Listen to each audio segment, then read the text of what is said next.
Hello. Hello. Welcome to the show. This is Nirmal. And that's Bret. Well, we're here live because that's what we do on Thursdays. If you haven't been recently, Nirmal's my new co-captain, co-host. Thanks for being here. Nice. You get the claps. Thanks for having me. Yeah, I'm glad you're here. And we've been having a lot of fun lately, bringing people on the show. So if you didn't know what this is all about, this is our live stream. It turns into a podcast. It's all the links are below. We're going to speed our way through all these announcements real quick. But if you see all these things around the screen, it's because this is our cloud native DevOps community. You can jump on our newsletter at bret.news. That's over here on this button that I didn't have ready. This is the Bret.news newsletter. All the things so you can know who's going to be on the show this week and who's going to be released on the podcast next week or this week or whatever. All that's here for free. And then we also have a Discord community, which you see right above us, devops.fan. 15,000 people hanging out in there, talking DevOps every day. I can't even keep up. Seriously, people, I try hard. I don't know if Nirmal's trying hard, but I'm trying hard in here. I try to keep up, but it's pretty active. It's a great community. It's a lot. It's a medium pace. It's a medium pace. I think it doesn't go so fast that you are on like a Twitch live stream with a really popular gamer and you can't possibly read everything, but it's active. Like people do help you. It's wonderful. I'm very proud of everyone that hangs out in there and helps people. So thank you to those of you doing that. All right. And what else? Oh, yeah, we have a loot box. No sale this week, but in case you didn't know, you'll probably see some merch around. We got Foxy. We got some retro 80s and 90s stuff in there because that's my jam. And I don't know. I feel like, is that it for the announcements? I think so. We got a lot to cover today. We do. I sell courses. Courses are below. There's links below all of our socials, everything you can do to sign up. If you didn't know, I make courses for a living, so you can learn all this stuff that we talk about. Let's get to it. Let's bring in our friends of the show. We don't have an acronym for this show. Hello, friends. All right, hey. So we got Grayson below me, and so we're talking Uffizzi today, and we're going to talk all about a lot of stuff. And we're gonna get into it pretty quick. Over on the let's see, is that my left? Over my left, there's Josh, and both of these fine gentlemen are from a company that we've been working together while talking about stuff for 4 or 5 years. A couple of years, yeah. Several years. Feels like a while. Yeah. And I can't even remember how we met. Maybe around a Docker Con, some year. I think it was related to Docker. I think Peter had linked us up. Remember Peter McKee? Yeah. Yeah, who was, obviously at Docker and running the captains for a while. And so, he made a good connection for us a few years back. Yeah. We had a history in common. We were both in the Navy way back in the day, and we're both now in tech, which, hopefully was the right career choice for us. That's right. And then you co-founded this company. And I learned about it from you, but it was something that I was very interested in because being in DevOps, one of the things we're obsessed with is automation and making everything between a code commit and production deployments faster. That's kind of our jam. And you were trying to solve a part of this problem. So I thought I would, before we jump into like exactly the topic of the day, because I know you all watching are seeing that we're talking about GitHub Actions and preview environments and what does that mean. And before we get into all that, what can you give me like the elevator pitch for Uffizzi? For sure. So I won't go too far in the Wayback Machine, but circa 2018, we were actually doing some private cloud stuff with, if anyone remembers, Triton and like Joint and that whole ecosystem and like bare metal containers. Yep. And of course, the private cloud piece was good for a while, but obviously more people were going away from it. So we shifted into the core theme is, making it easier for developers to access resources and particularly environments. We did some app hosting and then really kind of found our place in ephemeral environments. So we've been doing the compose-based ephemeral environments for a couple years now, really perfecting that. If you're a Compose lover, we got a great solution for you. You can take your Compose, extend it a little bit, and use it for preview environments. And then really due to a lot of demand from folks in the Kubernetes community and the cloud native community, wanting to use Helm, wanting to use Customize, Manifest, and have more capability. We've taken a natural evolution, which is adding more capability to our platform, and we're rolling out a platform for platform teams. So we provide sort of the three things you need for a platform, which is accessibility with guardrails for your developers, control management for your DevOps or platform team, and then cost effectiveness, which we do through virtualization and sort of lightweight container-based solutions. So, this new rollout that we're doing now, we put a lot of thought into it. And what we realize is that, the platform teams need control, but dev teams need autonomy. And trying to, if all of engineering is trade-offs, we're trying to give people trade-off or the best possible trade-offs, which is not having to give up too much. And so by being able to spin up self-service sandbox clusters, you get a really great Knative capability. They're virtual clusters to the light. They're cost-effective. They're fast. They spin up quickly. And it's something you can standardize across your teams. And then they can customize on top of that what they want to use, whether you could do machine learning ops, you can do dev environments, you can switch out your tooling.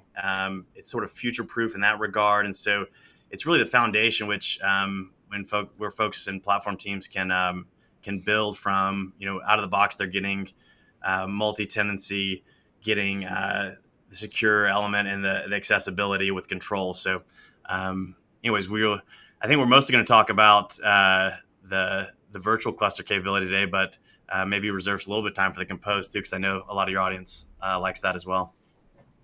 Yeah, yes. That's a kind of a recurring theme here, right? Is that on this show, we are not all on Kubernetes for everything, and that's like the reality of the messy world of computing. Is that if we were all using the same thing, the clouds would be a lot less complex. AWS would have so few services necessary if we were all Thanks, Kubernetes. Brett. Thanks, Brett. Yeah. Not a dig. It's just a lot. I was actually complaining that Cloudflare now is like Cloudflare, not even really a cloud, is turning into a cloud, and it's a lot. And Azure's a lot, and that's just because we have choice. So the challenge is like, how do we come up with tools like this that give people still choice without forcing everybody, the round pegs into a square hole? So that's you and I originally were talking about Compose. Like, we met talking about Compose, and I was very much like, make Compose awesome on environments as a service, and that's exactly what you all were doing. It was great. And we've really spent the last couple of years. I'd say, I don't want to call it perfect, but we've been trying to perfect it, and it's works really well for a lot of teams. When you get into the weeds, it's more challenging than it might seem at first to take Compose and then translate it into on the back end. Obviously, it's running on Kubernetes, but the good news about it is, like, you don't have to know Kubernetes at all if you want to use the Compose on our platform and set up your ephemeral environments. That way, you basically take your Compose file, add an extension for an Ingress, set some resource limits, and that's the core of it. We try to make it as simple as possible to kind of set up that capability. A lot of teams are using it. It's we have an open source program where we let certain projects preview for free on Uffizzi, and there's about 15 projects. Backstage is probably one that your audience knows well, but and then there's I can't remember the numbers. It's over 500 open source contributors who are active on Uffizzi, who are getting their PRs reviewed with our ephemeral environments. Obviously, we're proud about that and happy to support in that regard. And then a number of companies, of course, as well, are using that capability. So and then fast forward to today, and now we've got sandboxed virtual clusters on the platform, which now people can bring their Helm, bring Customize, a lot of the files and formats they're already using, and we can support a much higher level of complexity, particularly as microservices creep up, and the number of things you need to run an ephemeral environment to make it look as close to production as it can. Yeah. I think I'm recalling actually a conversation we had where you explained to me around the Compose file. There is no ingress in Compose by default, at least in the That's Docker right. Compose that we all think about. And so you were, I think, explaining to me how you all sort of add extra YAML essentially to if I remember correctly, to the Compose file to sort of expand on what Docker's vision was originally, so that it can work in places like preview environments and environments as a service. So, yeah, that's exactly right. I mean, Compose is primarily used for local development, and obviously some people use it in other capacities as well. But that was the one probably major change that we didn't make. And like, what's great, one thing we love is like the extension that you can do on Docker. It's quite easy to add, and then add that ingress piece in there. So something in there has to receive your HTTP traffic, and choose a service, and then expose that, and that's how you can run that now, obviously in the cloud, as opposed to on your local station where you're just maybe talking directly to all the containers. Yeah. Grayson, I don't know if there's a typical customer, but what is the typical customer use like? I mean, are they using a combination of Compose and Kubernetes? Are they using the command line, or are they just focus on automating it in CI? How do they spin up these environments, and what do they look like? Yeah, for sure. I mean, so really the theme across everything we're doing is about meeting teams where they are and using the tooling that they're already using, letting them use that tooling. We're not into custom, configurations that only work on Uffizzi. If your team's using Compose, if your team's using Helm or Customize, we want to meet you there. So it really depends. We've seen a mixed bag of teams. A lot of teams actually have come to us after trying to build out an environment or preview environment solution on their own. I remember a couple conferences ago, we talked to a team from a major company, and they had written custom configurations and scripting and a lot of things. And we said, well, why don't you just use, our Docker Compose support? And it was like, oh, wow, that would be nice. 2 years worth of work you could have saved us. So, it's really a mixed bag. What I like about Compose is, the ecosystem is so rich. There's so many people using it, and they're using it for local development. And we really wanted to emulate that functionality in the cloud as well. So one of the great things about Compose on Uffizzi is that everything is deployed in such a way that if your containers are talking, on your local machine, on local host, to one another, we can actually replicate that exact same functionality in the cloud without changing any type of the networking. We do that through some special tunneling logic on the back end. So that way, you don't even have to change or compose all that much. Now, you didn't mention the ingress. We do support this custom ingress field. It's a really small block that you can just add into your compose file. What's nice about Docker Compose's support for these custom extensions is that if you run a Docker config or a Docker command on this file, it still is recognized as a valid compose file. And so even though it's got this non-standard piece to it, it still complies with that specification. Back to your question about what the types of teams. It's a lot of times it's teams who are struggling with it's a couple of things. One, it's like, hey, we've been pushing too many bugs to production. We're not catching things early enough in the development process. So part of it's just teams looking for how can I get to a better quality gates during my release cycle, and Uffizzi can definitely help with that. Another big piece we're helping with is a lot of teams are having to deal with this issue of, hey, we have a single static staging environment or a QA environment, and we've got all these developers on our teams, and they're all competing for this common resource. And depending on the structure of your team and your organization, you may have issues where you've got like code freezes, feature freezes, and you may have this schedule of being able to release new things to a staging environment, for example. And that certainly delays, as an individual contributor, as the developer, you may have to wait before your feature can get bundled up with everybody else's features, and deployed and tested in that way. And so what we think preview environments are really helpful for is teams really trying to solve these two issues of, hey, I want to have a self-service tool that, I can stand up on my own without, putting a support request in or having to wait for my feature to be bundled with everyone else's, and delivering that on demand. Now, that of course comes with this other side of this coin, which is, hey, I'm a DevOps person, or I'm a platform engineering team member, and we have certain organizational policies, technical policies that they need to be followed and they need to be in place. And I don't just want to let my development team run wild with mushroom farm of cloud infrastructure. And so that's why a big piece of what Uffizzi does is we handle the full life cycle. And so that means, from the creation step, whether that be through a CI/CD pipeline or manually from the CLI, you can create that environment, you can use that environment, you can continue to push updates, commits, and whatnot to that environment and see those live changes constantly refreshed. But then when you're done with that environment, you can close that pull request, or you can trigger the manual delete command from the CLI, and we'll tear it all down for you. So your administrators don't have to worry about exploding cloud costs or scaling to infinity. It's all kind of sandboxed in that way, and we give you those sort of customization control. So whether you're using Compose, whether you're using Kubernetes, it's really about that same set of challenges we're solving for folks. Can it adapt to different organizational structures? So you kind of mentioned this contention for test environments or staging environments between different teams, different parts of an organization, even within a single team, like different developers working on specific features. Is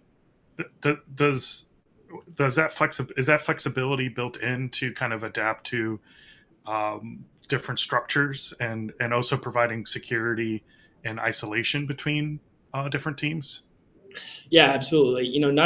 Of course, every team is a little different. And what we've often said before is, a lot of times the organization will sometimes mimic the application structure. And what I mean by that is, if you've got a monolithic, monorepo, your development team may look a little bit more monolithic. If you've got a microservices style application, your organization itself may resemble more of a decentralized approach to development. Uffizzi can serve both of those architectural styles, and in a way such that developers are not stepping on each other's toes.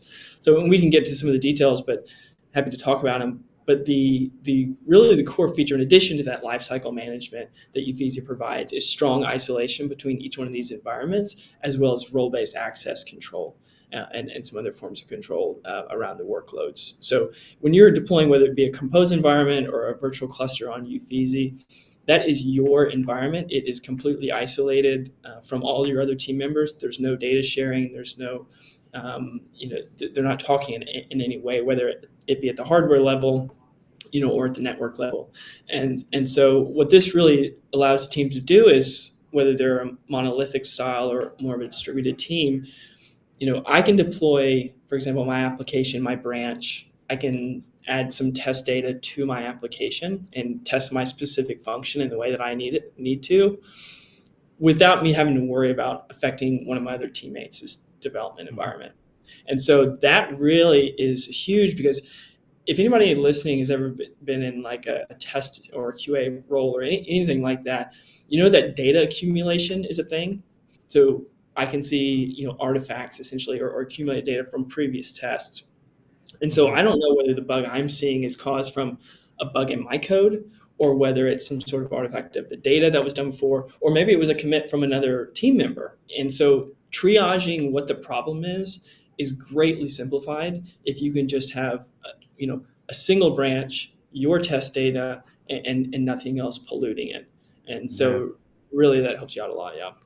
Yeah, we're as platform teams and as different development teams, it's sometimes we hold on to that data because we're afraid that it's needed to figure out some kind of bug in the future, or we're not really good at cleaning up after ourselves. So that's a great feature of making sure that the platform is used cost effectively.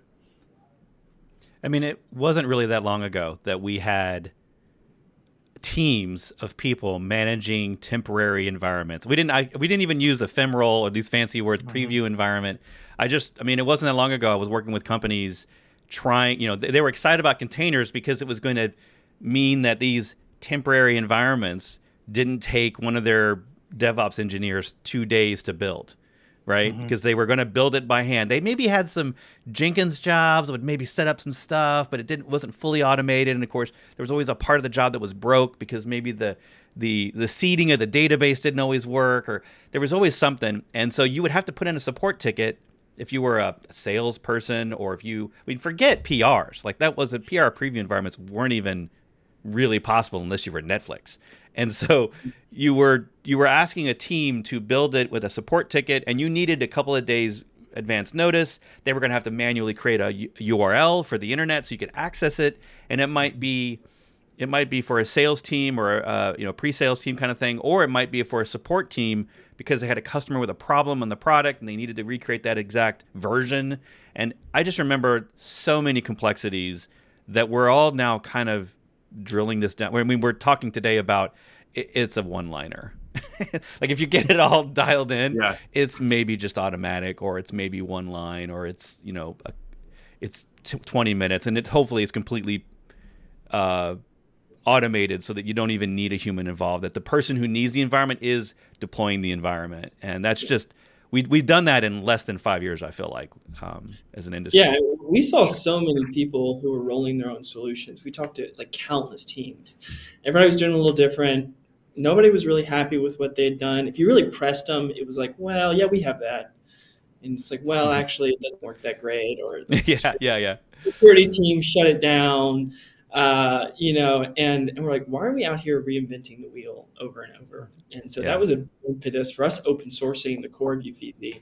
Was, hey, like if you need those lifecycle triggers, if you need the standing up these environments, like let's try to come up with some sort of standard, whether it be Uffizzi or something. But this is a common problem across all organizations. So I think that was really an impetus for us saying like, hey, let's coalesce around a solution so teams don't have to keep reinventing the wheel. Yeah, I remember one case where they were a little bit more secure organization. Production was obviously behind a lot of firewalls. So in order to really access anything in production, you needed to be in a special team with VPN.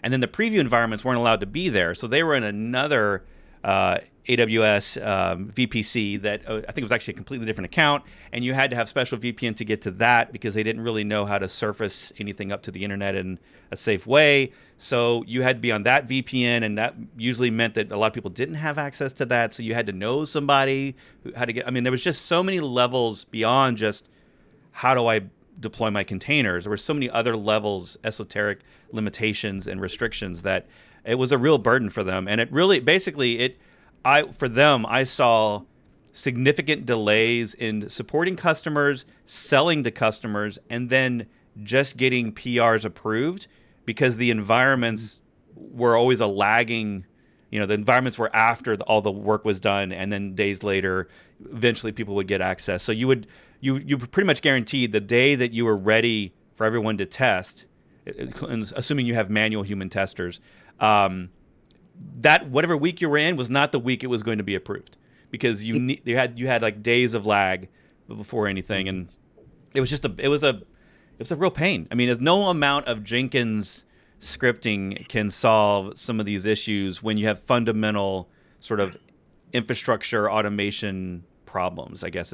And there was usually only one or two people that even knew how this stuff worked, so they couldn't help. And that's one of the reasons I was kind of, if I got to pick for today, I was saying, let's do a GitHub Actions pull request experience, because that's something I think so many people deal with, is whether they're using GitHub or GitLab or whatever, they've got a pull request experience. In a lot of cases, they would love to have something spun up, even if it's just for smoke testing. That's something we can talk about, what that even means. And it's rare that I run into a team that doesn't want it when I say, hey, while we're doing this GitHub Actions automation thing, would you like to have automatic Kubernetes and Compose previews spun up and tested? And I mean, everyone's always going to say yes, I feel like, to that scenario. So so let's talk about that. What are we going to show off today? Like what's the high level view of that?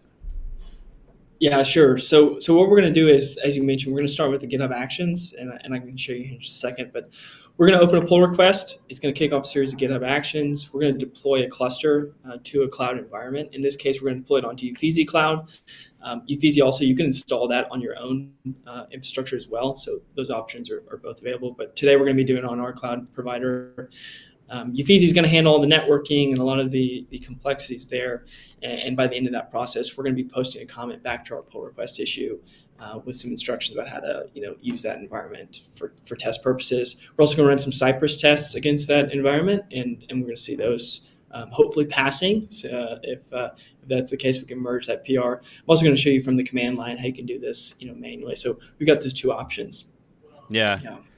Josh, we were having a conversation earlier this week, and when I first got into GitHub Actions, right, I was, like many other modern SaaS CI platforms, they provide their own runners. You have these, what they call them, the public runners, and of course, those of us that remember the days of being on Jenkins and having to maintain all your own runners and being forced to do that because there wasn't a cloud option, it was always a challenge because we would end up having to build different types of nodes or different size nodes because different tests required different size of resources, and you would have these really big servers, but you reserve those for the special testing. I had a team that had 200,000, actually maybe it was only 100,000 Ruby tests they had to run on every pull request commit. And by default, it took an hour. And so we were building larger and larger machines, spreading things out asynchronously, but it always required special hardware. So we would reserve that hardware only for that test. No one else was allowed to use that. And GitHub Actions came along, and I was excited because I could just stop doing a lot of that. But you brought up a good point around like the limitations of built-in runners. Can you talk a little bit about that? Yeah, for sure. So, a lot of teams in the Kubernetes testing space, they want to obviously spin up a cluster, even like a lightweight virtual cluster kind or K3S or whichever one you want, and run their test. The problem with doing it in GitHub Actions where you don't have complete control over the runners, typically they're under-resourced. So you might pass a few smoke tests or some basic tests, but anytime you go to some higher level testing and really sort of ramp up your automated testing, the test results are going to get extremely flaky. The other issue, there's some limitations on how long that runner is going to persist. Right. And so like if you want to go do some after action or dig in and check the logging, things like that, that's really difficult or impossible. And the third piece is networking. If you want to test your ingresses, your traffic, that type of thing, quite difficult to do in a runner as opposed to, I call it a real environment, but what is real? A cluster that operates, for all intents and purposes, like your production cluster, right? So it's a step in realism higher when you're running a Uffizzi cluster versus running it on a GitHub runner. You're running a full virtual cluster, which handles about 95% of use cases that like you're going to run on your production cluster, and it can scale and you can resource it effectively so that your tests run, really consistently. Yeah. So that you mentioned brittleness. That's really at the core of this, is trying to remove the brittleness from the testing. That's right. Flow. Like you were mentioning, those complex Jenkins jobs. Definitely guilty of building those and taking on the challenge, thinking I could automate the world with Jenkins and making really kludgy, brittle workflows and still not mimicking reality. So getting closer to a production environment, the real network traffic, the real compute that's needed, and also removing some of that brittleness is kind of the goal, it sounds like. Yeah, for sure. That's exactly right. Flaky tests are the worst. There needs to be like a website of like flaky tests suck. And just like, it's all of the horror stories of people like, we spent 2 days troubleshooting a thing that was actually the CI environment, not our code. Like that happens, we've all got scars from that. So yeah, for sure. Yeah. And I do want to clarify too that, GitHub Actions, I don't want to dog too much on Jenkins or GitHub Actions and other things, but we love to hate on Jenkins. We're okay with that here. There's a lot of people still clinging tight to Jenkins, or at least they've been committed. They're pot committed to Jenkins. So, Uffizzi supports really any CI provider. What's nice is the CLI, and we'll show you this in the actions, GitHub Actions, but essentially it's just wrapping our CLI, and so you can do the same thing on GitLab CI, on Jenkins, on Bitbucket, Circle CI, and others. So really, it's about just like being able to drop this component directly into that pipeline, and really offloading the complicated logic away from the scripting and the custom module things, and more towards a service where all that's kind of built in without for you. A purpose built rather than a homegrown. That's the thing about Jenkins though, is we love to dog on it, but there's a reason it's been number one for so long. Right, it's because it can do anything, and you can make it do anything, and you just have to suffer with the consequences. So, I'm always excited when I see a purpose-built tool that we can plug and play. Which is the second week in a row I've used plug and play. Which I don't know if these new kids know what that origin of that term came from, but that was a long time ago. What's plug and play, Brett? What's plug and play? Just kidding. I would love to see this. Can we see what this looks like in action? Happy to. Let's get so. Yeah, while you're bringing that up, I just wanted to mention, because I was poking around your web. I found this page. Yeah, I was muted. Sorry. I found this page on the definitive guide to preview environments. I'm guessing that you had to create this for yourselves, because you probably had people coming in saying, what exactly is a preview environment and what isn't? So I was kind of skimming it going, I could see why that the definition needs to be well thought out, because a lot of people probably think they have them, but maybe don't quite have all of the components. They don't they don't do the hybrid situation. So I put this link in chat for people. Yeah, thanks. Yeah, no, we definitely had to. I mean, there's a lot of education aspects of it too, because the community has different perceptions of what these terms mean, and like. It's there's preview environments, there's ephemeral environments as a service. Some people call them custom environments, on-demand environments, and dynamic environments. Those are all things we've turned. They all effectively mean they're in the same. They're all in the same family, but when you got to get down to the weeds to understand like exactly what that means. So we've tried to help define that, obviously for the community, or at least certainly what it means from our perspective, which to make it easier to adopt. Yeah, and there's a lot of learnings too with dealing with ephemeral environments. There's some things, especially around data and state, that you have to manage, and have some clever ways of handling that. And we've got some game plans or some action item kind of things you can look for in your organization of like, hey, are ephemeral environments right for me? What about this? What about that? We had some questions on Twitter yesterday kind of related to that. And what about external services? What about secrets? There's a lot of detailed questions that we had to solve ourselves, because we dog food Uffizzi ourselves. So we had to answer these tough questions. And so we wanted to put out some reports and some strategies for how other teams can follow suit. Nice. All right, let's share some screen. All right, cool. All right, let me. All right. I can see you. Whoa. I can see me. I can see many people. There we go. All right, so we're going to start off with this repo here, this Harbor test. Your listeners and viewers may know about Harbor. This is a self-hosted or container registry. Application doesn't really matter so much as the process, but we'll start here. So I've already got a branch here where I've got some changes. I'm going to go ahead and open a pull request for this branch, and we'll kick off, as I mentioned, we'll kick off some GitHub Actions workflow pipeline, and we'll briefly take a look at this, and then we'll switch gears and create this manually. So what's happening right now is we have a series of workflows that are running. You've got some build and push steps. These are building the different components of this application. So there's a Harbor core image. There's a portal. This is like a dashboard UI component. And there are these other ones as well. So what's happening here, we're building these images. And the reason that's significant is because you obviously want to reflect whatever changes are in this branch in your environment. So we build from source on every PR. And then we're pushing these to a container registry. In this case, we're pushing them to Uffizzi's ephemeral registry. We provide a registry where images are stored temporarily and then later cleaned up. You can also point this to, of course, ECR or whatever container registry, your Docker Hub, or whatever you're using. The big piece will later be this step here. This is deploying to the Uffizzi cluster. So this is talking to the Uffizzi API. Again, as I mentioned earlier, this is running on Uffizzi Cloud, and but it would also work if you install Uffizzi on your own cluster, whether that be EKS or GKE or wherever you're running Kubernetes.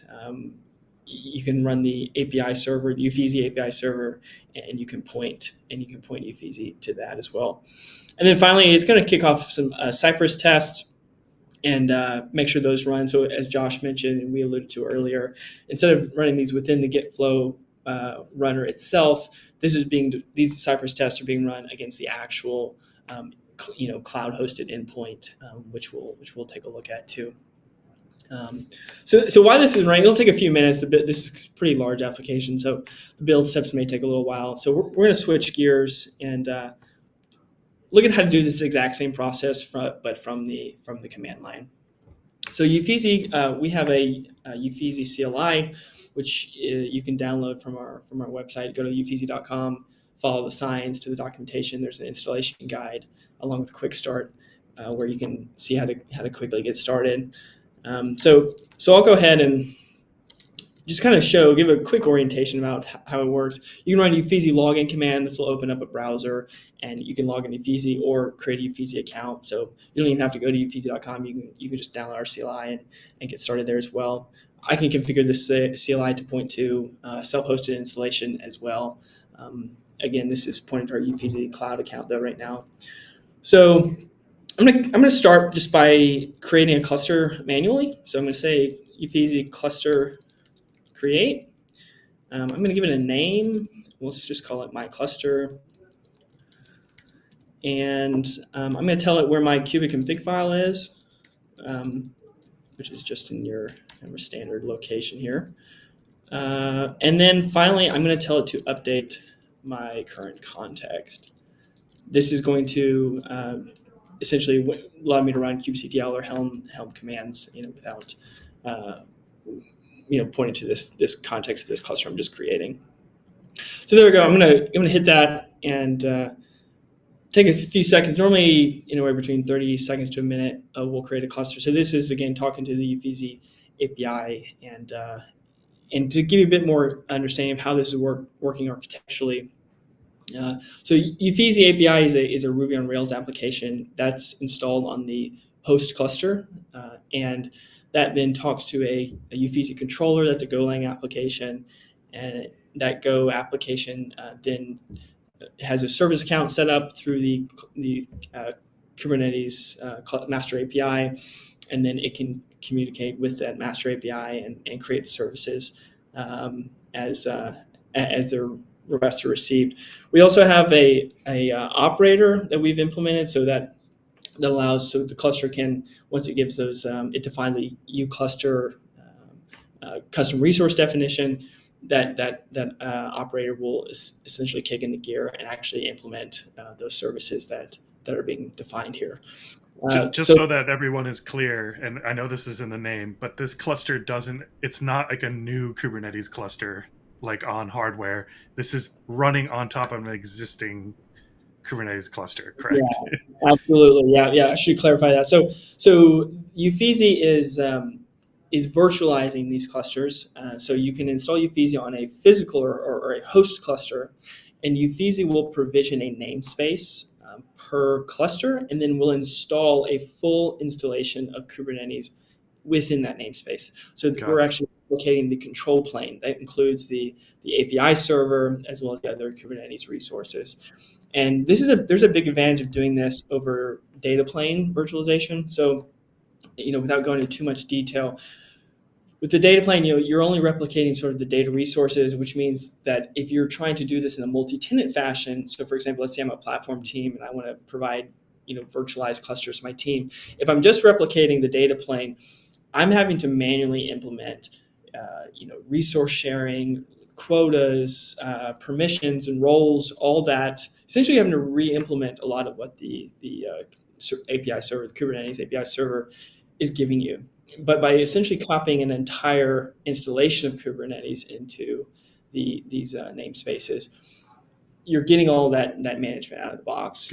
So if you have something like Cert Manager on the main cluster and external secrets and AWS load balancer controller, is part of that being copied into this virtual cluster to mimic the production environment?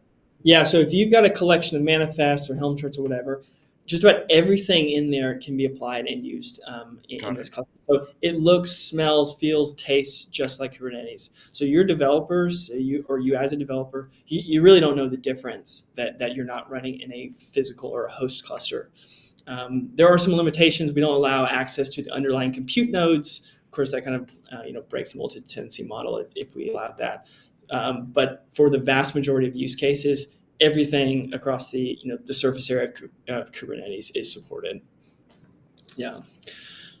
So as you can see here, I've got my cluster. My cluster was just created. It looks like there's also a pull request for cluster running in there, and I can actually show you here the Uffizzi app. We have a dashboard where you can see here. I've got, as I mentioned earlier, we dog food our own application. So we have a team account here, and this is a Harbor test project that I'm a member of.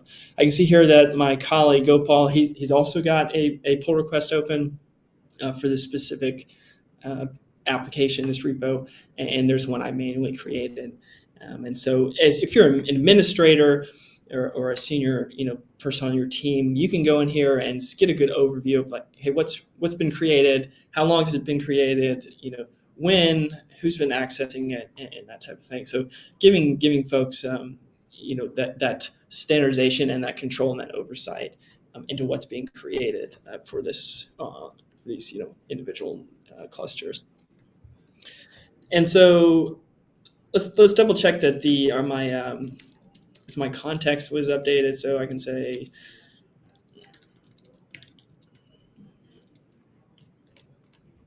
there we go. You see my cluster. So now kubectl here is talking to this cluster.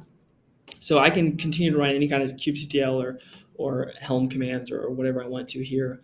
And that's what we'll do here. So I've got this Helm chart that I pulled down. This is an off-the-shelf. I haven't modified this at all from the main Harbor site. It's also got a values file here. This is where it's defining a bunch of things, but in particular, what I want to draw attention to here is the ingress. So if listeners may know, if they're familiar with Kubernetes, the different service types, cluster IP and load balancer and node port. So if you're using Uffizzi Cloud or Uffizzi self-installed, either one, if you have an ingress here and you either leave the hosts, if you leave the class name blank, or if you define it as Uffizzi, what Uffizzi will do, and I'll show you this, is it will overwrite these hosts for these different services. So we have this core service and this notary service. Uffizzi is going to overwrite these and give you a Uffizzi Cloud domain, a host name here. And that makes it really convenient for, hey, I don't want to define a custom ingress class, or I don't want to, I want something that's ready to go very quickly. You can define a Uffizzi ingress class, and Uffizzi will provision that ingress for you. Now, we also support custom ingress classes, so if you want to define your own, you can do that, but it's not necessary. And I can show you that now. Oh, sorry, we're glossing over this, but this is like, honestly, URL provisioning, TLS, deprovisioning the URL. This is the stuff that honestly I would spend days or a week on with a team trying to automate. Absolutely. on a particular cloud and using their cloud APIs and trying to figure out Route 53 or whatever, DigitalOcean's solution. And it was always such a headache, but we wanted that buttery smooth, this thing just pops up and I have a URL and it gets put in my PR. I'm kind of stealing your thunder because you're going to show this off in a minute. Yeah, absolutely. This is actually pretty cool. So giving some inside baseball here, the hardest part about this whole process, I mean, a lot of people say, oh, I've got a previous solution. And I kind of always am like, okay, yeah, but the networking side of this is really the big challenge of it, and also the reliability. Getting this, a 70 or 80% solution, a lot of teams can get to, but getting that 100% solution, that just the developer experience that just works like butter, that's the challenging part, and I really think it's a big part of the value that we provide. Mm-hmm. I believe that. I so, totally believe that. Yeah, the Helm chart here, I'm going to go ahead and install this. Again, this is taking this chart, applying these values to this my cluster I just created. There we go. They've been applied, and take a few seconds probably to spin this up. So let's open up K9s and we can see the status of what's going on. So you can see here you've got all these different services. Some of them are still standing up, and we've got a few of them already up. The portal and these others, the notary server, as we pointed to earlier. We can poke around. We can see the namespaces here. As you can see here, this is being deployed in the default namespace. It's not cluttered by a bunch of other namespaces. Again, Nirmal, to your comment earlier, hey, I don't have other developers in my namespace. They're not, colliding with my own work here. Mm-hmm. This is my cluster. Like I said, it feels, smells, tastes just like a real cluster, and it's mine. Again, it's not real. It's a virtual cluster, but you don't know the difference. And then we mentioned those ingresses earlier, so let's take a look at those. So here you go. There's the Harbor ingress and the notary one, the ones we pointed to in our values file here. And if you'll notice the host name here, you've got this app.uffizzi.com. Again, this is pointing to we created this, on our cloud platform. And so let me kind of diagnose what we're seeing here. So I have defined, I have left the ingress class blank, which tells Uffizzi, hey, provision me a Uffizzi ingress. And so Uffizzi is it's taking the name of the service here, or the pod here, the namespace that I'm in, as well as the cluster that I created and the cluster ID, and it's creating this ingress for me for both of these services. If you implemented your own ingress class, this could be example.com, of course, and this is the convenience kind of we were talking about. That's because we initially had another solution. We're like, we can't figure out which ingress goes to what. We need a better convention. So we were like, okay, now it'd be hard to screw this one up. You've got a lot of project name, cluster name, namespace. Okay, we're getting narrow to where we need to be. Yeah, and so there it is. There's our application. We define it's dynamically giving me my cluster, in there. So I didn't have to set any of that. I can log in and see this application, and there it's running. And so if I make any changes on here, any data changes, all of these are going to persist just for the lifetime of this virtual cluster. So by nature, these are designed to be ephemeral. So I'm going to be doing my testing within here. When I tear this down, all this will be deleted. Of course, you can, if you want to, configure things, to maybe do a syncing to an external cloud service. Maybe I can want to sync data to an S3 bucket or something. All that's configurable because, again, you still have access to the cluster. You can deploy extra resources through, kubectl. But we make it really easy to completely clean everything up just by deleting this cluster. So when this comes up, right, so that ingress is up and the app is up, is there a hook to get to the next step of the CI/CD process, right? So if you have some testing automation, right? So you created a cluster, you've deployed your application to that, you have an ingress now, it's up and running. What triggers that next step? Yeah, absolutely. So you can define your own triggers. I'll show right here. I can do a manual trigger, which is a Uffizzi cluster, delete, and I'm going to delete this cluster.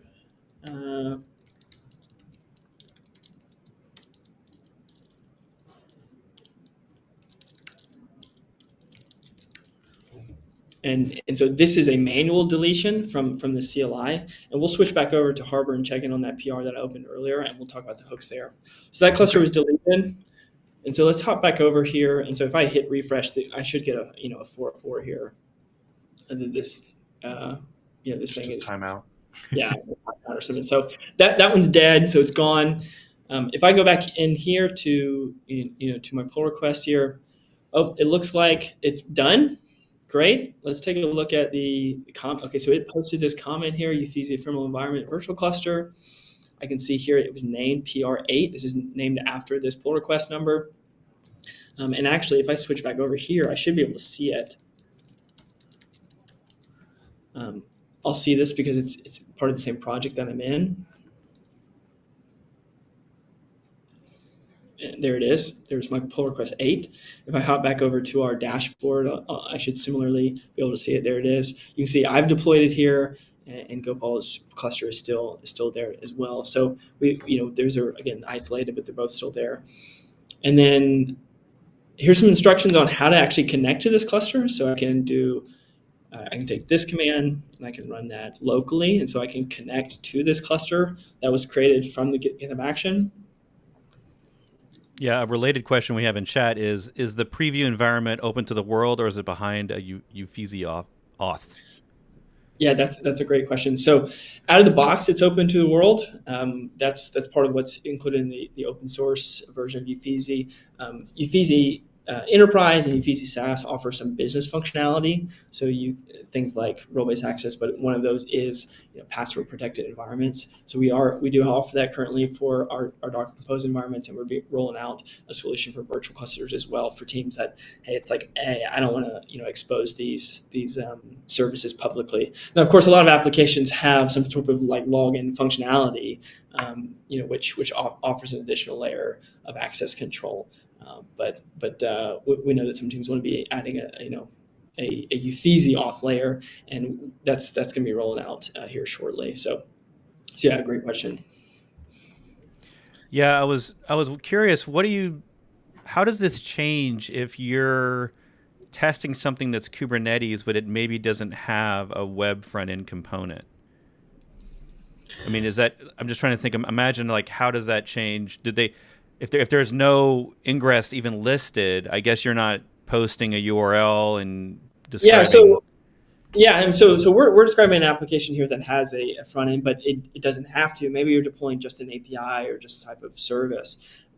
Again, because it's Kubernetes, you can be talking to an API endpoint, and you can run again Cypress tests, which I'll show you down here. We've got Cypress tests running against this application. These can be Cypress tests that are hitting an API endpoint. Again, it's just some type of endpoint there, or it may be communicating over TCP, and doing some other type of test in that way. So by giving folks like the full Kubernetes experience, the same type of testing and types of applications are still supported. Yeah. And so on Hugo's question, I think you don't have to expose anything. We've chosen to expose these ingresses in the comment, right? You could just have the only way you can get this kubeconfig is through the Uffizzi CLI based on role-based access. So if you're the person who opened this PR, like we know that, or if you're like an admin on the account, those are the only people who can access this. So you can log in, of course, and then run your test that way. There's some good tooling around that, which I'll do a plug for TestQ because we think it's a great tool that runs Kubernetes tests, and we'll have like a integration with them pretty soon. But those are some other ways you can do it without having to expose any endpoints. Yeah, I actually had to learn about this from you because I didn't. Yeah, I had not heard of TestQ. It's a great tool. It's growing in use, and there's a lot of natural synergies between what we're doing and them. So we expect to have an integration, I would say maybe in the next month with them. Yeah, that's a good point about Josh. The reason Uffizzi is letting me access this cluster is because I'm a member of this account. And you can see that we've got members on our team here who would have various roles and permissions, and I can as an admin, I can add and remove people. And so if you've got somebody who's left your team, you remove that access, they no longer have access to that cluster because, that Uffizzi is not going to allow, it's not going to allow that connection. So, and just one more, so we pull the permissions from GitHub and GitLab, so you don't have to repeat those on our platform. So whatever you set up there, they map on to Uffizzi, which is something we try to do just as a convenience. Nice. Did we gloss over that test table results? No. Was that, did I miss that, of how does it know what tests were running there? Yeah. There's our application that we just opened from the PR there. This test is a simple test that's just checking essentially that the UI is up. You can imagine that there are a bunch of other tests that you can add here if your listeners or viewers are familiar with Cypress. We can dig into some of those if we want to. This I one was just has curious this- if that, sorry, I was just curious if that was a GitHub Actions step for testing, or was that something that was specifically told to Uffizzi? No, so this is defining the workflow here. So Yeah. we can dig into this a bit more. If you remember at this high level that we talked about earlier, we've got this Cypress run. And so that's defined in our workflow. And it's going to be looking at that Cypress directory we just saw and applying those tests to this endpoint. So this is creating that ingress and that service deployment. And then this is consuming it or testing against it. Again, you don't have to have this configured as a front end type of application. These Cypress tests can run, against whatever you want to test against. And so we can dig into this workflow a little bit. I don't want to go into super detail just because there's a lot here, but essentially, as we mentioned, there's a bunch of jobs defined. So we're building all these different components. I'll skip down past all these build steps to the meat and potatoes here, which is the Uffizzi cluster step. So this job it's using all these build steps, the outputs of these builds. It is figuring out whether this is a pull request event or opened or closed. So knowing whether it should be, creating this event or deleting it or updating it. We're checking the comments here. And if the comment exists, we're updating it. If the comment doesn't exist, we're posting it.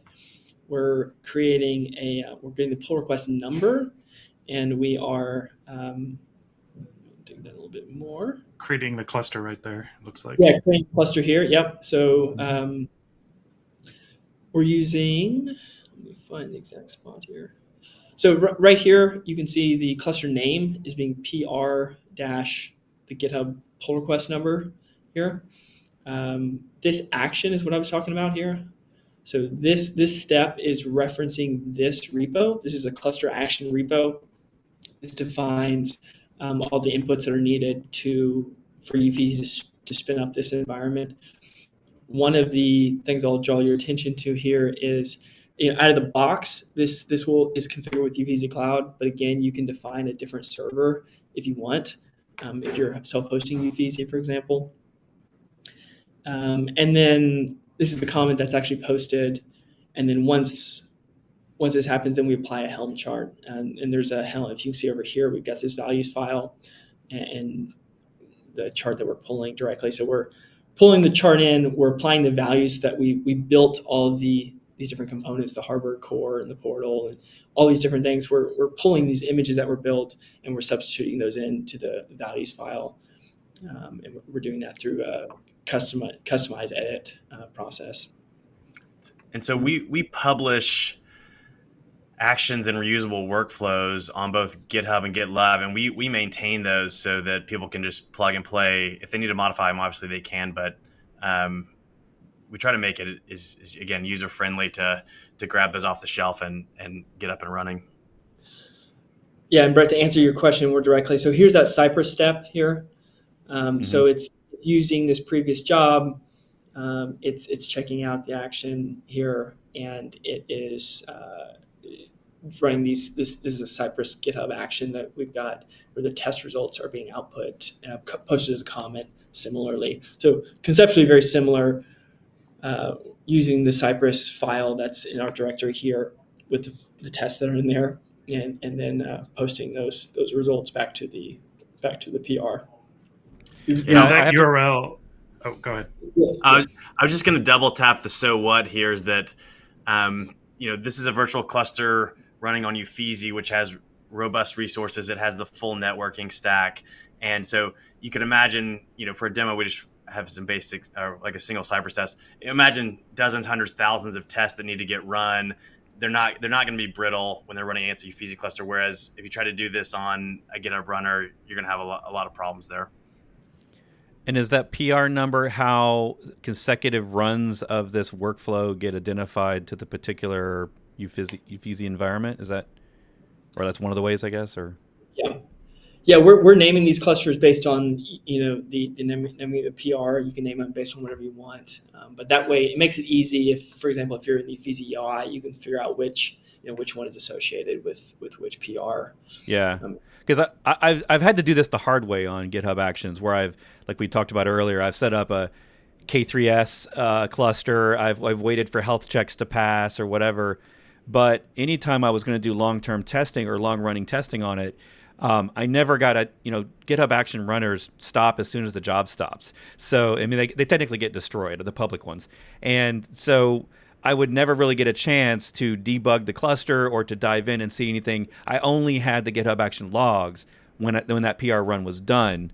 And I'm not usually sitting around waiting for the PR. I mean, nobody's got time for that. So I have to remember that this is actually a long-living, in this use case, we're talking about a long-living environment that outlives the individual runs of my commits and is available for whatever I need to do with it after the fact, right?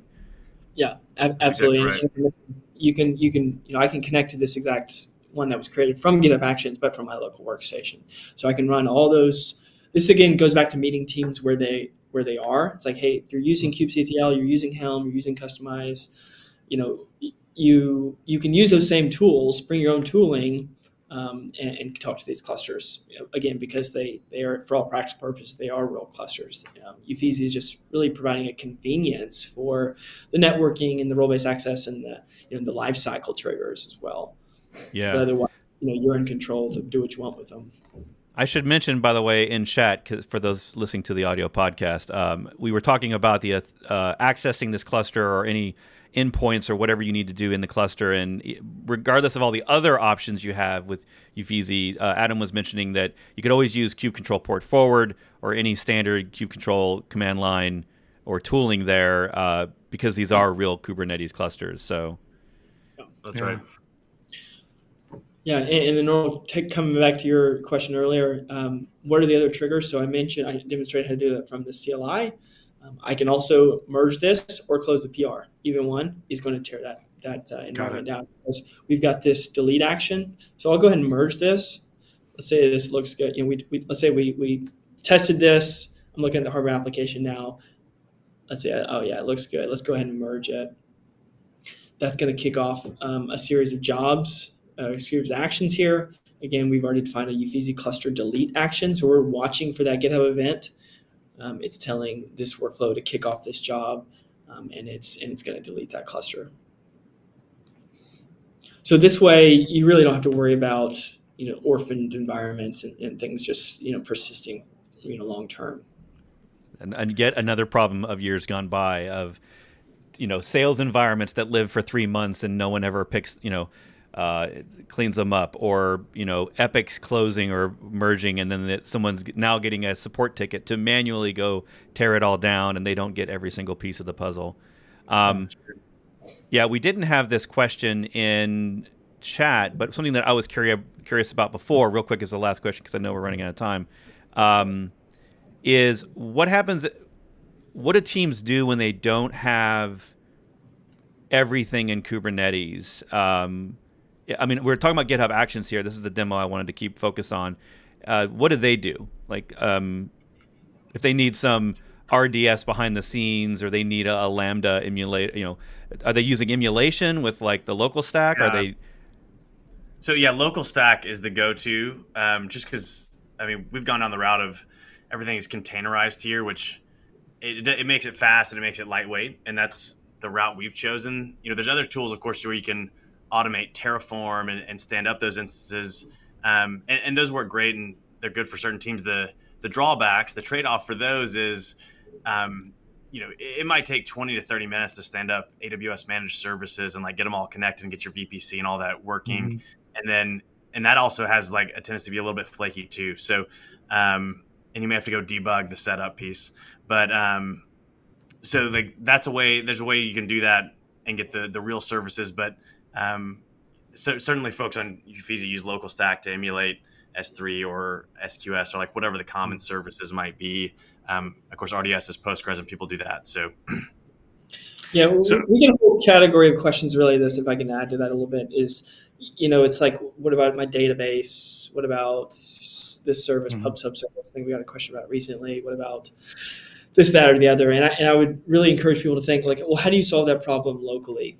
If you're developing locally, what are you doing about your database? Are you running a local instance? You're seeding data? Are you connecting? Hopefully, you're not connecting to your production database. So if you can kind of think about it in that sense, like how are you probably solving this problem locally and map that onto a cloud or ephemeral environment? That's kind of conceptually how you can think about solving some of these problems. To that end, are you able to provision virtual clusters on multiple Kubernetes clusters, like at the same within the same kind of project or kind of environment? So for Uffizzi, if you want to self-host or use our managed service, you can install Uffizzi on any number of clusters that you want. I think out of the box support, we don't yet support saying like, hey, I want to add an affinity rule or tag this workload for that cluster. I think that's something we're looking at, especially with things like ML, machine learning workloads. Like that's exactly what I was thinking. Yeah, this has GPUs on it. I want to run this workload on a GPU cluster that is ahead of on a roadmap that we're looking to implement hopefully soon. So yeah, so there's definitely some exciting things that we want to continue to build on, and that's up there. Cool, nice. Well, I put a link in chat on how to get started. So I'm not sure if we were very clear at the beginning. There's definitely open source components to this, right? Can you talk about what someone can download today or get started with today? Yeah, absolutely. So Uffizzi, we're open for business, whether it be the open source model, our SaaS offering, or our hosted or managed service. So whatever appetite you have, the open source is great if you want the core functionality of Uffizzi. Those cluster actions, the preview actions, both for Docker Compose and for clusters, are all open source. That's kind of an open core model. So the core of the preview functionality is open.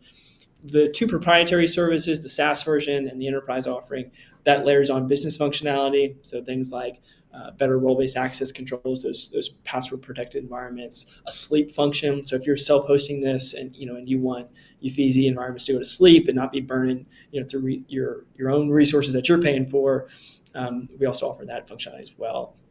And so in the SaaS provider, the SaaS solution is probably the easiest way to get started. If you follow our quick start guide, you literally just have to download the CLI and run Uffizzi login, or even open a PR from our quick start guide on GitHub, and you're going to get an account automatically created for you, and you're going to be able to start playing with Uffizzi that way. And of course, if your organization requires a self-hosted installation, that's an option as well too. So we're happy to talk about that with folks. If they want to join our Slack, we can discuss the details there.